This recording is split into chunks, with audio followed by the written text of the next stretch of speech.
Les amis, bienvenue, j'espère que vous allez tous très bien, très content de vous retrouver pour notre avant-dernier débrief de l'Euro 2024, c'est passé si vite. Et malheureusement pour les Pays-Bas, pour le peuple oranier, pour tout mon quartier, ils vont pas sortir les pétards ce soir, ils vont pas célébrer une qualification en finale de l'Euro.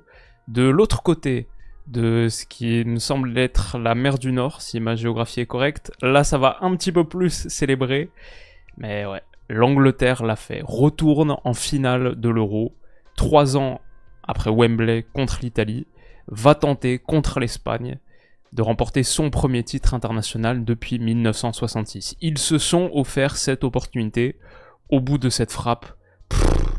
Extraordinaire enchaînement d'Ollie Watkins. Je sais pas si c'était le destin. Je sais pas si c'était le destin de cet homme qui a fait une saison de Première Ligue à 19 buts et 13 passes et qui pour l'instant était relégué sur le banc. Tout le monde appelait à ce qu'il joue plus de minutes, en tout cas plus que 22 pour l'instant sur cette compétition. Mais il l'a fait. L'Angleterre s'en est sortie et à Dortmund donc décroche sa qualification. Une finale, Espagne-Angleterre en finale de l'Euro 2024. Qui l'eût cru? Extraordinaire. Qui aurait pensé qu'on aurait une finale Espagne-Angleterre? Mais on l'a.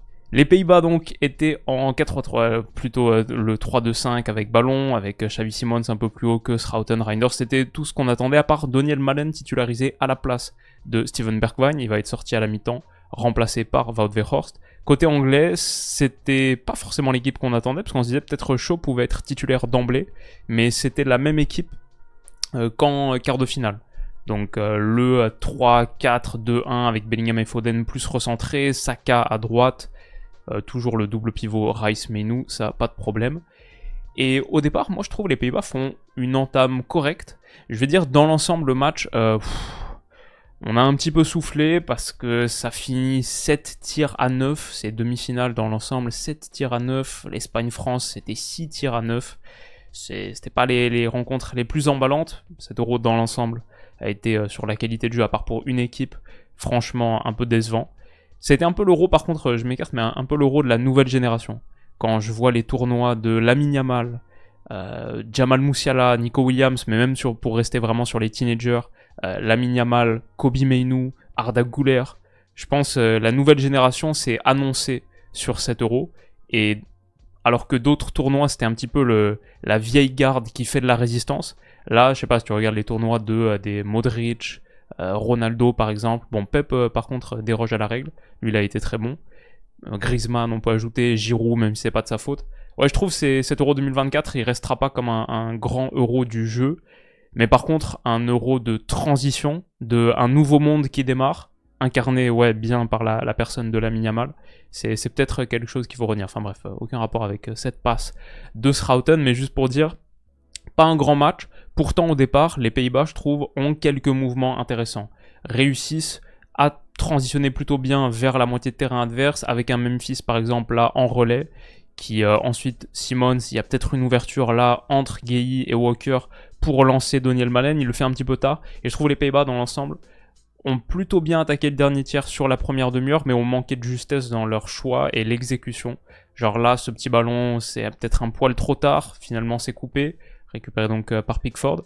Au bout de 7 minutes, ils ouvrent le score sur interception de Simon sur Declan Rice, qui fait pas un très bon Euro dans l'ensemble, je trouve, par rapport au joueur qu'il est. Un petit peu décevant. C'était déjà le cas, on avait parlé, je pense c'était le match peut-être contre le Danemark, aussi la Suisse il me semble, où c'était pas hyper convaincant.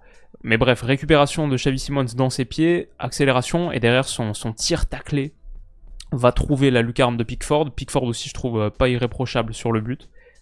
Ouais, mais c'est quand même un début de match qui fait chavirer le mur orange. Très belle image. Ça me faisait bien kiffer. Je pense Pickford peut faire beaucoup mieux ouais, sur cette intervention. Mais voilà où on en est au bout de 8 minutes. Franchement, je sais pas dire si ce tir-là, c'est du génie ou s'il y a beaucoup de réussite. J'ai déjà vu des tirs taclés, genre Aubameyang, c'était contre l'Ajax, justement, en début de saison, qui était un superbe tir taclé. Celui-là, je sais pas, il me semble y avoir un poil moins de contrôle, peut-être, mais très beau geste. Efficace, en tout cas. Et les Pays-Bas prennent les devants. Par contre, j'ai trouvé une Angleterre qui fait aussi une première mi-temps dans l'utilisation du ballon qui est meilleure que tout ce qu'elle a fait pour l'instant. Je pense que ça parle un petit peu sur la faiblesse défensive des Pays-Bas, qui se font un peu trop facilement transpercer. Ce bloc haut, un peu passif là, c'est vraiment pas top, avec beaucoup d'espace entre les lignes, très facile pour trouver Bellingham à l'intérieur du jeu. Mais aussi je trouvais que, comme en NBA parfois on parle de spacing, l'espace qui est laissé entre les joueurs, tout le monde bien à sa bonne position, surtout quand tu as des bons tireurs à 3 points, etc. Là j'ai trouvé que le spacing entre Bellingham et Foden était bien meilleur que contre la Suisse, où on voyait les deux se marcher un petit peu sur les pieds. Là ils ont plus respecté les zones dans lesquelles ils étaient placés, et Foden par exemple a fait son meilleur match avec l'Angleterre sur ce tournoi depuis le début, alors que jusque là il était très décevant par rapport à sa saison avec City bien sûr, mais là c'était pas mal. Et je vois par exemple un relais Bellingham-Foden, des choses comme ça, qui parlent un petit peu je pense sur la vulnérabilité des Pays-Bas, parce qu'il y a l'Angleterre n'a pas réussi à faire ça du tournoi pour l'instant, donc c'est aussi parce que les Pays-Bas défendent pas très bien, mais l'Angleterre attaquait mieux. Et Reinders, son tacle est dévié, pas suffisant pour la couper, Kane s'en saisit, Saka sur le côté droit, là ça ressemble un petit peu au 4-2-3-1 que l'Angleterre aimerait mettre en place, aurait souhaité mettre en place un peu depuis le début, avec un Kane comme ça, en déviation, qui a un poil décroché, qui peut servir Saka, et Saka qui rentre sur son pied gauche. Ça franchement, c'est même un Bellingham en retrait, ça ressemble à ce que l'Angleterre voulait faire depuis le début, et ça aboutit sur cette frappe de Kane, la faute de Dumfries, penalty donné. Peut-être je le trouve un poil sévère, j'en ai discuté avec... mais vous étiez plutôt d'accord avec le penalty, donc voilà, je vais pas... Pour moi, sur le coup, je trouvais ça un poil sévère, notamment par rapport à, disons, les standards des penalties sur cet Euro. Je trouve que la barre était placée assez haute. On n'a pas donné, genre, ouais, ça, demain, en Ligue 1, en Première Ligue, sur les championnats, on voit tout le temps des penalties donnés pour des trucs qui semblent mineurs, entre guillemets. Mais sur cet Euro, c'était pas trop le cas, donc je suis un peu surpris quand il va checker la VAR, quand il le donne. Après, c'est vrai que Dumfries touche pas le ballon, et surtout Dumfries prend son jaune et conteste pas trop. Donc ça, en général, ça nous met sur la piste du fait que c'était justifié. Donc sur le coup, je suis un peu dubitatif. Après coup, je me dis, ouais, peut-être je me trompe dans ma lecture sur ce coup-là, et je pense effectivement, il devait bien y avoir penalty. Ça, c'est une image gratuite. Dédicace à Joachim Löw. Penalty transformé par Harry Kane, un partout. Mais ouais, comme on dit, Foden plutôt bien dans sa zone. Kobe Mainoo, super match. Super match. Encore une fois, un des meilleurs Anglais. Là, il est trouvé dans le demi-espace. Il peut aller accélérer. Son petit ballon pour Foden, magnifique. Et ça peut faire 2-1 très vite si Dumfries se rattrape pas de son penalty concédé avec une interception là sur la ligne. C'est effectivement pile poil sur la ligne. Donc les Pays-Bas restent en vie dans ce match, mais ça aurait pu tourner exactement comme Espagne-France hier. Genre la France qui ouvre le score et au bout de 30 minutes qui est en train de perdre 2-1. C'était le cas de figure qui se profilait si Foden là avait été au bout. Mais voilà, comme on dit, Rice, encore une fois une perte dangereuse. De Vrij intercepte, et régulièrement les Pays-Bas, sur les attaques rapides, quand il fallait vite se projeter à la récupération, ils étaient pas mal. Là, récupération, De Vrij tout de suite la passe. Memphis, il sort au bout de 40 minutes blessé, et moi je trouve Memphis il fait un mauvais tournoi dans l'ensemble. Pourtant, j'ai trouvé les Pays-Bas moins bons encore quand il est sorti. Alors que tu peux te dire, franchement, c'est une opportunité. En plus, moi je disais dans la preview, j'aimais bien en général quand Weghorst était là, plus qu'un Memphis. Mais mine de rien, sur la construction, la participation au jeu, les petits contrôles orientés comme ça, même si c'est pas parfait, le petit ballon là qu'il met par exemple dans l'espace pour Malen, il est très dangereux.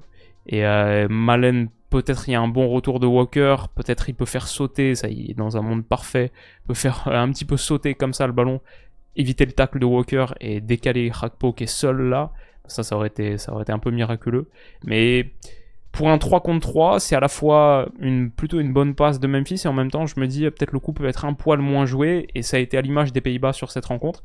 Ils se sont pas trop mal projetés, mais sur le dernier ou l'avant-dernier geste, ça manquait peut-être un poil de justesse. Depuis le début, on dit, les Pays-Bas, ils sont relativement intéressants avec ballon, pas extraordinaires, mais ça va. Par contre, ils sont loin d'être tueurs. Ils sont pas assez forts mentalement, ils sont un petit peu soft, et ils vont pas te tuer dans la zone de vérité. Donc ça a été un peu le cas encore une fois ici.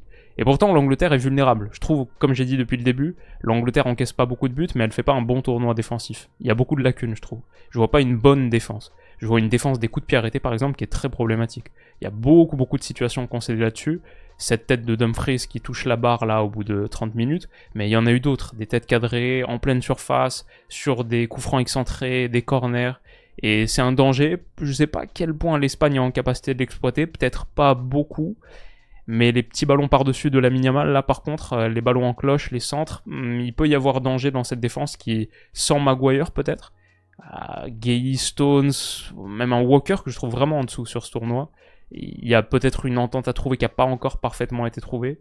Ça défend pas très très bien, je trouve, l'Angleterre. Heureusement que sur ce match, ça a plutôt pas mal attaqué avec encore une fois un Kobe Mainoo un petit peu au centre de tout, qui brisait des lignes par la portée mais aussi par la passe, là pour Kane. Et même si cette action va pas au bout, ce que j'adore chez Mainoo, c'est qu'il s'arrête jamais.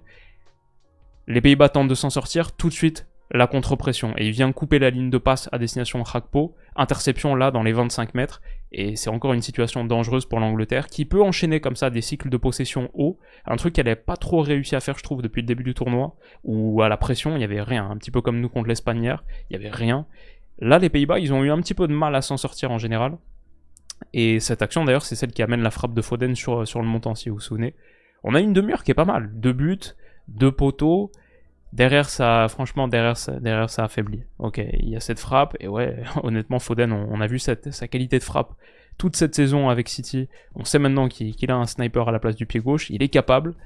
Quand Memphis doit sortir, remplacé à la 35e par Ferman, déjà c'est pas Weghorst, donc c'est un choix un peu chelou parce que ça fait passer Malen dans l'axe, et Malen il est sorti à la mi-temps, donc on peut dire que c'est Coman, il s'est vite rectifié, il trouvait que c'était pas pertinent. Et ouais, je suis pas hyper convaincu.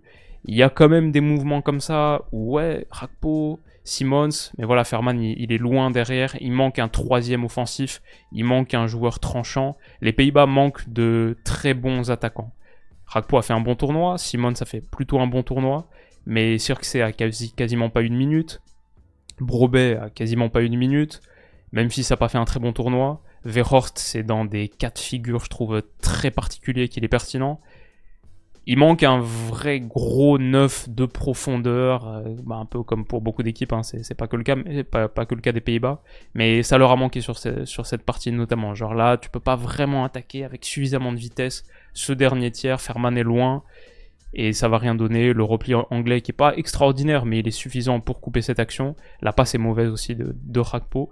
J'aime bien Gakpo chercher sur la largeur dans une position un petit peu Robben, comme on l'a vu sur tout ce tournoi, position Robben de l'autre côté, où maintenant il est en 1 contre 1 face à son vis-à-vis, il rentre à l'intérieur, il peut aller déclencher sa frappe premier poteau, mais en situation de vraiment profondeur axiale comme ça, bon, même on le voit à Liverpool, c'est pas vraiment son registre préférentiel, et les Pays-Bas, ouais, peut-être un petit peu pas hyper bien dotés là-dessus, pas suffisamment en tout cas, peut-être, pour aller en finale ou même espérer remporter cet Euro.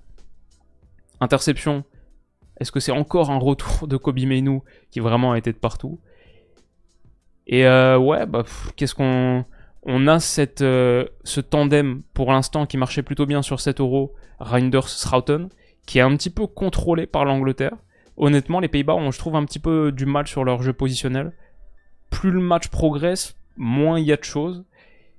Quand ils sont un petit peu plus audacieux et un peu plus courageux, ça débloque, ouais. Genre Schouten, qui depuis le début du tournoi tente des passes un petit peu osées, mais j'ai trouvé que les Pays-Bas étaient un peu sur la réserve. Ok, là c'est pas mal, là tu peux progresser, là il y a quelque chose, Xavi Simons se retourne face au jeu, mais ouais, derrière, un petit peu comme on disait, sans Memphis, avec Malen et Gakpo qui se marchent un petit peu sur les pieds, quand Ake est trouvé là, côté gauche, il n'y a personne pour combiner.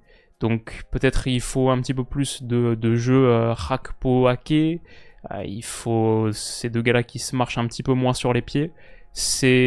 Souvent ces actions, elles étaient un petit peu poussives côté néerlandais. Tactiquement, c'était pas très très bien organisé.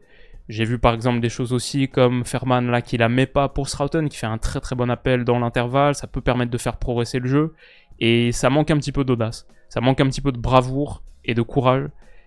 C'est ce qui empêche, je pense, les Pays-Bas d'être au-dessus d'une Angleterre qui était prenable, on va pas se mentir, qui était prenable sur ce match, qui était loin d'être extraordinaire, comme depuis le début de cet Euro, mais il fallait quand même élever son niveau un petit peu plus que ça. À la fin, tu vois, cette action par exemple, elle aboutit sur un centre, c'est 3 minutes de possession longue, un peu on dirait, il cherche le shoot au buzzer sur la fin de cette première mi-temps, ça aboutit sur Ferman là, dans ce demi-espace gauche, il tente un centre, ce genre d'action qui, à moins que tu aies, comme on dit, le pied de Yamal ou que tu sois particulièrement bien fourni dans la zone de vérité, ça donne rarement quelque chose, et ça donne encore moins quelque chose quand c'est Ake qui se retrouve à faire une tête à reculons comme ça. Ça m'étonne pas que Koeman sorte Malen et fasse entrer Weghorst à la fin, parce que les Pays-Bas manquaient de ce point focal en attaque, ou en tout cas d'un minimum de structure offensive que te permet un peu plus Weghorst dans ton attaque du dernier tiers, je pense. Donc on arrive à la mi-temps, un partout, effectivement Malen sort, Weghorst entre. Il y a des moments de transition comme ça où, encore une fois, Rice, il est battu par Reinders. Il fait un match compliqué et un euro compliqué. Mais derrière, quand Simon s'est trouvé, accélération. Vous vous souvenez, on parlait dans la preview de le centre contre la Turquie, de Dumfries pour Gakpo, autre côté, et l'utilisation de la largeur néerlandaise qui était très très bonne. Là, franchement, c'était exactement la même séquence avec Kyle Walker dans le rôle de Mert Muldur. Il y avait vraiment quelque chose à faire avec Gakpo qui arrive, avec de l'avance sur son vis-à-vis. Si Simons trouve ce petit ballon, et on voit même Pickford qui demande d'aller couvrir Gakpo de l'autre côté, c'est ce genre de petits trucs que je vois. On voit Gueye aussi qui dit attention, attention, tout de suite, allez couvrir l'autre côté. L'Angleterre sait ce qui arrive, mais elle n'a pas vraiment réussi à le couvrir. Hein. Et du coup, même Simons appuie pas sur la détente. Et c'est récupéré par Menou, encore une fois, qui est vraiment de partout. Encore une fois, les Pays-Bas manquent de justesse, manquent de précision, manquent d'un petit peu tout dans leur choix, dans le dernier tiers. Et Menou, par contre, encore une fois, avec beaucoup de maturité. On a parlé de la maturité hier de Yamal, mais là, gagne une petite faute. 72e minute, contrôler un petit peu le tempo. Vraiment, quel patron. Un gamin patron, c'est le tournoi des gamins patrons. À la fin, je vois aussi des actions comme ça où Foden, parfaitement trouvé dans cette zone, le truc que tu veux voir depuis le début si t'es anglais, un Foden dans ce demi-espace droit qui peut rentrer, le contrôle orienté, qui peut rentrer vers l'intérieur, combiné Walker, centre en retrait, Saka, vous vous souvenez de cette action? C'est celle qui donne le 2-1. Là, normalement, là, l'Angleterre qui finit beaucoup plus fort ce match, l'Angleterre doit l'emporter. C'est hors-jeu de pas grand-chose de Walker, mais c'est un peu inquiétant pour la défense des Pays-Bas.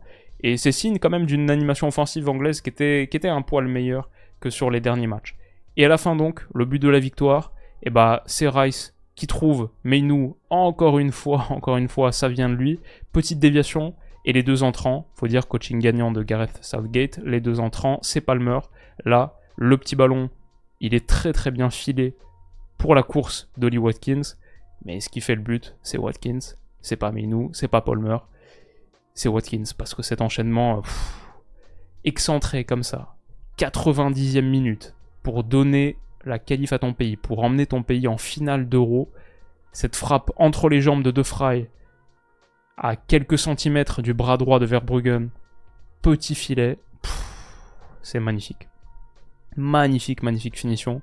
Je vois tous les Néerlandais qui se prennent la tête entre les mains, ça me rappelle les réactions du but de Lucas Moura à la Johan Cruyff Arena, là, ce match horrible. On va pas reparler. Ouais, c'est un petit peu le même truc, tout le monde qui tombe par terre. Encore une fois, un coup de froid pour les Néerlandais. Ils n'iront pas en finale de l'Euro. Ils n'auront pas l'occasion de remporter un premier titre depuis 1988, le deuxième titre de leur histoire, parce que Verbruggen est battu. Wout Weghorst, le Superman, n'a pas réussi à faire la différence. Et les Pays-Bas, donc, sont éliminés par l'Angleterre, qui va en finale. Ouais, on sait ce qui arrive. On sait ce qui arrive. On va quand même en faire une petite vidéo preview qui sortira peut-être pas demain, mais après-demain, je pense. Et il nous reste ça, il nous reste la vidéo de la finale, et peut-être une petite vidéo bonus le lendemain de la finale. Et après, c'est les vacances, les gars. Après, c'est les vacances, et je vais pas vous mentir, ça va faire du bien. En attendant, je vais aller dormir, parce que je suis crevé. Et j'espère que la vidéo vous a plu. Passez une excellente journée, très bonne soirée, très bon après-midi, très bon moment de votre vie. Et on se dit à bientôt. Bisous.